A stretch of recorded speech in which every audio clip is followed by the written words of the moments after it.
সাংবাদিকদের বলা হয় jack of all trades master of none. মানে মোটামুটি সব বিষয়ে কিছু কিছু জানে, কিন্তু একদম তুখোড়ভাবে বিরাট পাণ্ডিত্য, অগাধ পাণ্ডিত্য কোনো সাবজেক্টে নেই। এটা হচ্ছে সাংবাদিকদের বৈশিষ্ট্য। তেমনিভাবে যারা সিজনড পলিটিশিয়ান, অর্থাৎ যারা রাজনীতিবিদ একদম পেশাগতভাবে দীর্ঘদিন ধরে করছেন, তারা পরিস্থিতিটা মোটামুটি ভালো বোঝেন। নমস্কার বন্ধুরা, আমি দীপঙ্কর মণ্ডল। নবান্ন নিমন্ত্রণে আপনাদের সবাইকে স্বাগত। রাজ্যের মুখ্যমন্ত্রী মমতা বন্দ্যোপাধ্যায় প্রায় 5 দশকেরও বেশি সময় ধরে তিনি রাজনীতি করছেন। তবে আমি ব্যক্তিগতভাবে 1998 থেকে তাকে খুব ভালো করে ফলো করছি। মানে আমি একজন ফলোয়ার। আপনারা যেমন বিভিন্ন সোশ্যাল মিডিয়া পেজে, বিভিন্ন রকমের চ্যানেলে ফলো করেন, আমিও মমতা ব্যানার্জির ফলোয়ার আজ পর্যন্ত। মমতা বন্দ্যোপাধ্যায়কে সেই 1998 থেকে আজ পর্যন্ত তার বিরোধী দলনেত্রী, তার কেন্দ্রীয় মন্ত্রী হওয়া, তার একমাত্র সাংসদ হওয়া, তার মুখ্যমন্ত্রী হওয়া, মুখ্যমন্ত্রীত্বে বিভিন্ন জায়গায় যাওয়া, তার বিদেশে যাওয়া, তার উল্টো দিক থেকে হাঁটা, সোজা দিক দিয়ে হাঁটা, সমস্ত কিছু আমি ফলো করেছি এবং আগামী দিনেও হয়তো ফলো করব। আজকে উত্তর কলকাতার জোড়াসাঁকোয়, মানে রবীন্দ্রভারতী বিশ্ববিদ্যালয় নাম হয়ে গেছে, যেখানে রবীন্দ্রনাথ ঠাকুরের জন্মভিটে, তার কিছুটা দূরে যেখানে জোড়াসাঁকো ঠাকুরবাড়ির গেট রয়েছে সিআর এভিনিউর ওপরে, তার সামনে একটা সভা ছিল। মুখ্যমন্ত্রী মমতা বন্দ্যোপাধ্যায় এবং তার ভ্রাতুষ্পুত্র অভিষেক বন্দ্যোপাধ্যায়, যিনি ডায়মন্ড হারবারের সাংসদ, তারা রেড রোড থেকে হেঁটে হেঁটে সেন্ট্রাল এভিনিউ ধরে এই উত্তর কলকাতার এখানে এসে একটা সভা করেছেন।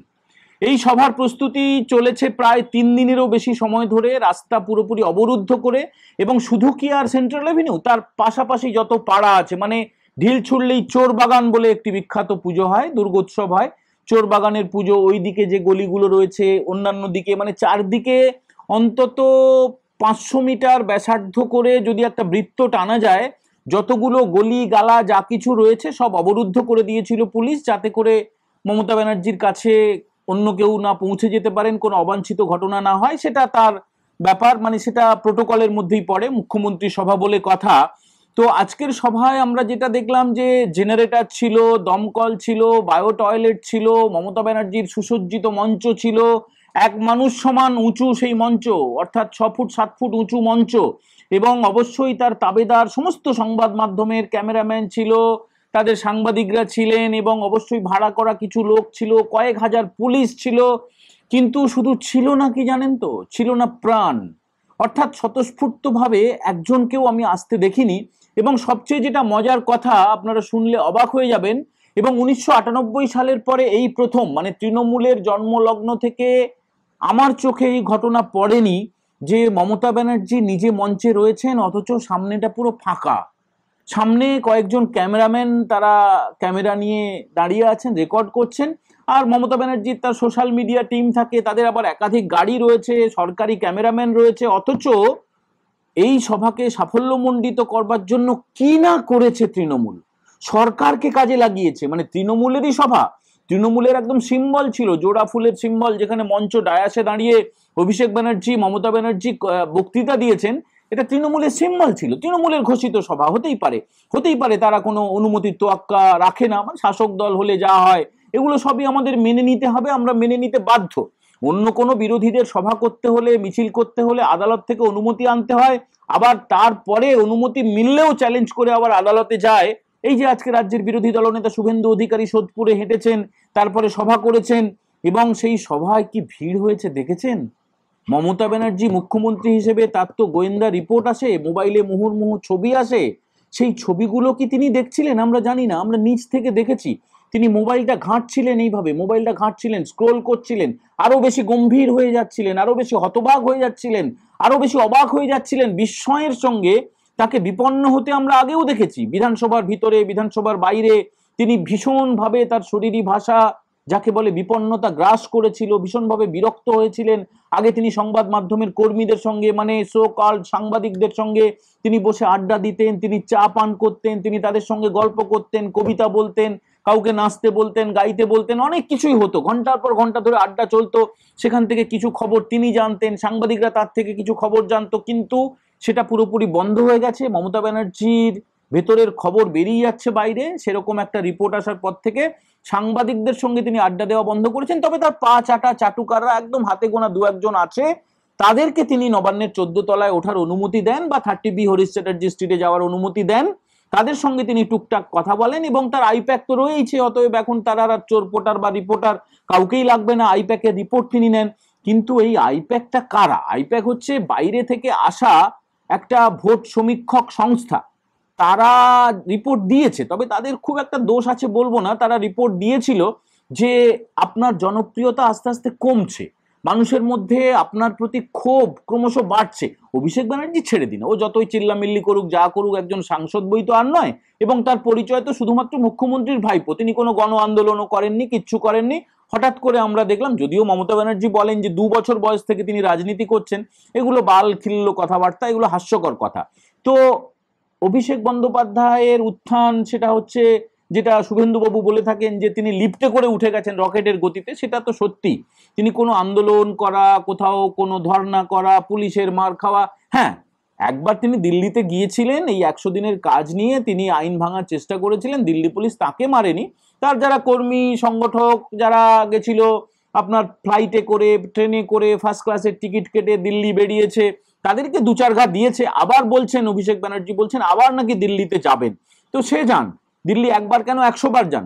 প্রশ্নটা হচ্ছে আজকের যেটা সবচেয়ে বড় বিস্ময়কর খবর আমার চোখে এই প্রথম পড়লো, মমতা ব্যানার্জি বক্তৃতা দেওয়া শুরু করেছেন, সবে ভুলভাল বকতে শুরু করেছেন, সবে পুরুষোত্তম ভগবান শ্রীরামচন্দ্রের নামে আজে বাজে কথা বলতে শুরু করেছেন, সবে তিনি বলতে শুরু করেছেন যে শুভেন্দু অধিকারী ইউটিউবারদের পয়সা দেয়, ফেসবুকে ডিজিটাল মিডিয়ায় পয়সা দেয়, এই কারণে নাকি তার অনেক প্রচার হয় প্রসার হয়। ভালো করে দেখুন, ভালো করে দেখুন, আপা ফুফা দিদি যা পারে, যে অনেকে অনেক কিছু বলে, আমরা এক সময় আপনাকে দিদি বলতাম, এখন মাননীয় মুখ্যমন্ত্রী বলছি না হলে, যে আপনি ভালো করে দেখুন, একটু পালস বুঝুন। আপনি তো বড় রাজনীতিবিদ, এটা নিয়ে সন্দেহ নেই, আপনি বর্ষিয়ান রাজনীতিবিদ, এটা নিয়ে সন্দেহ নেই, আপনি মানুষের পালস বোঝেন, এটা সত্যি। মমতা ব্যানার্জি, শুভেন্দু অধিকারী বা নরেন্দ্র মোদী, অমিত শাহ, যারা জননেতা হন আর কি, বা জননেত্রী হন, আগে ছিলেন জ্যোতি বসু, সুভাষ চক্রবর্তী, এরা সবাই জননেতা, এটা নিয়ে কোনো রকমের দ্বিমত নেই। তো এরা রাস্তা দিয়ে হেঁটে গেলে, মানুষের চোখে চোখ পড়লে এরা পালসটা বুঝে যান, আমি এটা বিশ্বাস করি এবং আশা করি আপনারাও বিশ্বাস করেন।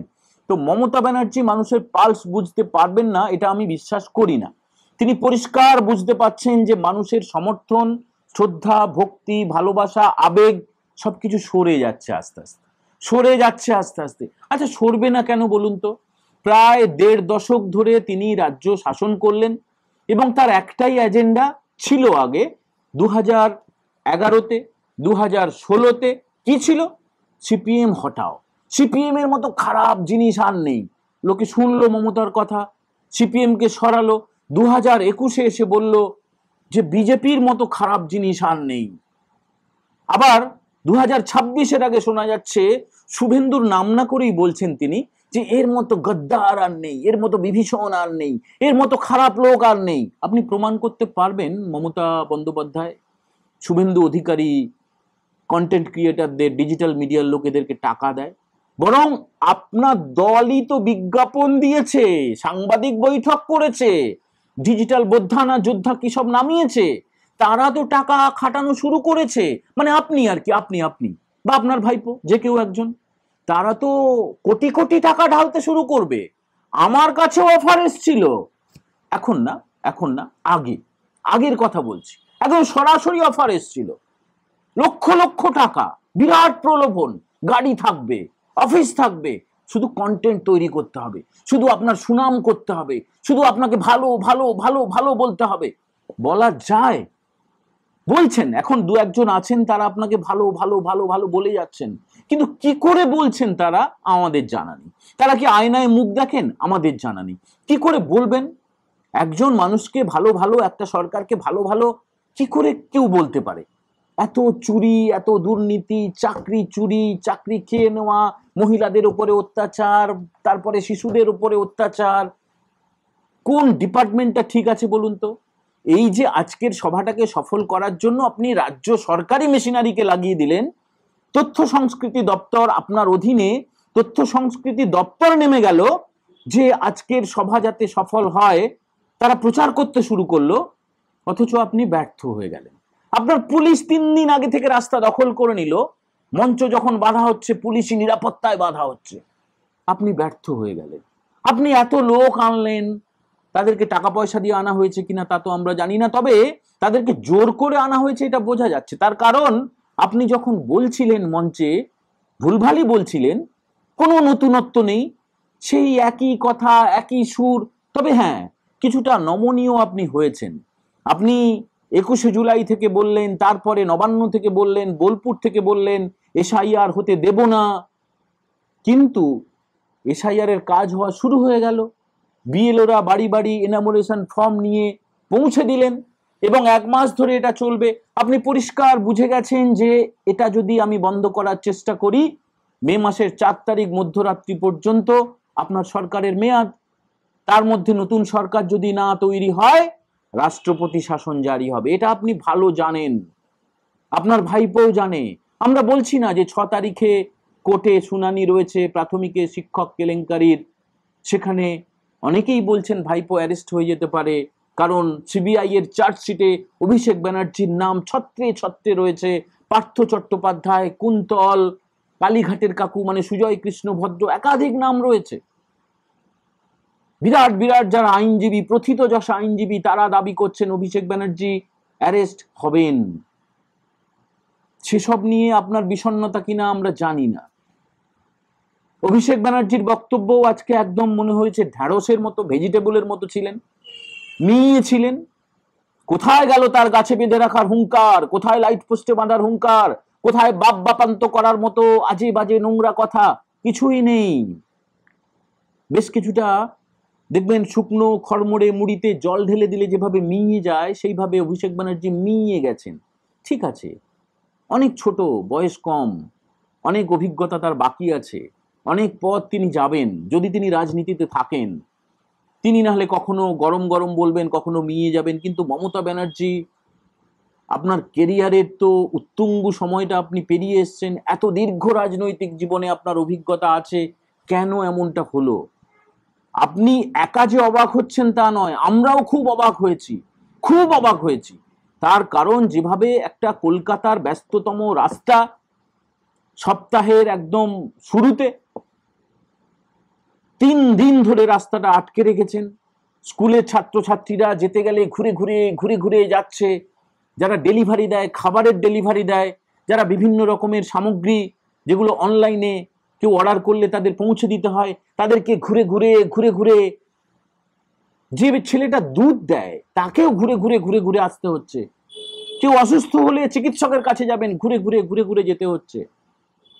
এত নাজেহাল করলেন জনজীবনটাকে, যে সভাটাকে সাফল্যমণ্ডিত করার জন্য সেটা পুরোপুরি পানসে হয়ে গেল। লোকজন কেউ নেই, কেউ নেই। আরে বাবা, ভাড়া করে আনা লোকগুলো তো থাকতে পারতো। আমরা খেয়াল করলাম, লক্ষ্য করলাম, মমতা ব্যানার্জি বলছেন আর লোকগুলো সব চলে যাচ্ছে। কারো লুঙ্গি পরা, কারো বোরখা পরা, কারো টুপি, কারো দাড়ি। এ কি হলো?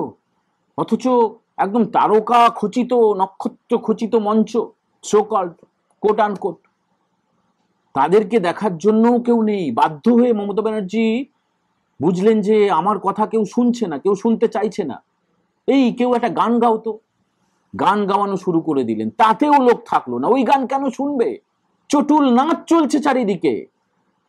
কালী পুজোর যেটা অনুষ্ঠান, যেটা বিজয়া সম্মিলনী, আপনি সব জানেন। বিভিন্ন জেলায় আপনার দলের যে বিজয়া সম্মিলনীগুলো হয়েছে, সেখানে যেভাবে চটুল নাচ হয়েছে এবারে, সেগুলো দেখবে নাকি আপনার ওই মঞ্চ থেকে ওইসব কথা শুনবে, আর একই কথা, পুরনো কথা, একটা নতুন কথা নেই। সেই হিন্দু ধর্মের ওপরে আক্রমণ, সেই ভগবান শ্রীরামচন্দ্রের ওপরে আক্রমণ, আর নাম না করে বিজেপি নেতাদের আপনি নাম করতেই পারতেন। আপনি তো বিধানসভার ভেতরেই মোদী চোর, অমিত শাহ চোর বলেছিলেন, এখন আর বলতে অসুবিধে কি? এটা তো ভোটেরই প্রচার। আপনি মুখ্যমন্ত্রী হিসাবে বিধানসভার ভেতরে প্রধানমন্ত্রীর নাম করে, স্বরাষ্ট্রমন্ত্রীর নাম করে, রাজ্যের বিরোধী দলনেতাকে সহ সবাইকে আক্রমণ করতে পারেন, আর একটা প্রকাশ্য জনসভা, দলের সভা তাতিয়ে তো দিতে পারতেন।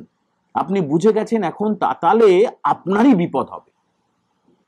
দর্শক বন্ধুরা, আপনাদের কি মনে হয় মমতা ব্যানার্জি এত মিয়ে গেলেন, তার ব্যাখ্যাটা কি? আমরা যেটা বললাম সেটাই, নাকি অন্য কোনো কারণ থাকলেও থাকতে পারে? আপনারা আপনাদের কমেন্ট জানাবেন। এর পাশাপাশি আপনারা একটা ছবি দেখুন, রাজ্যের বিরোধী দলনেতা শুভেন্দু অধিকারী তিনি গিয়েছিলেন উত্তর কলকাতার শহরতলিতে সোদপুরে একটা মিছিলের পরে সভা করেছেন। লোক দেখুন, লোক দেখুন, আবেগ দেখুন, বাঁধনহারা আবেগ। কেন কেন এটা হচ্ছে? কারণ নদীর একুল ভাঙলে অকুল তো গড়বেই। মমতা ব্যানার্জির থেকে ভিড় ছড়া শুরু হয়ে গেছে, লোকজন সরতে শুরু করেছেন, ভোটাররা সরতে শুরু করেছেন, এমনকি সংখ্যালঘু মুসলিমরাও তার উপরে আস্থা রাখছেন না।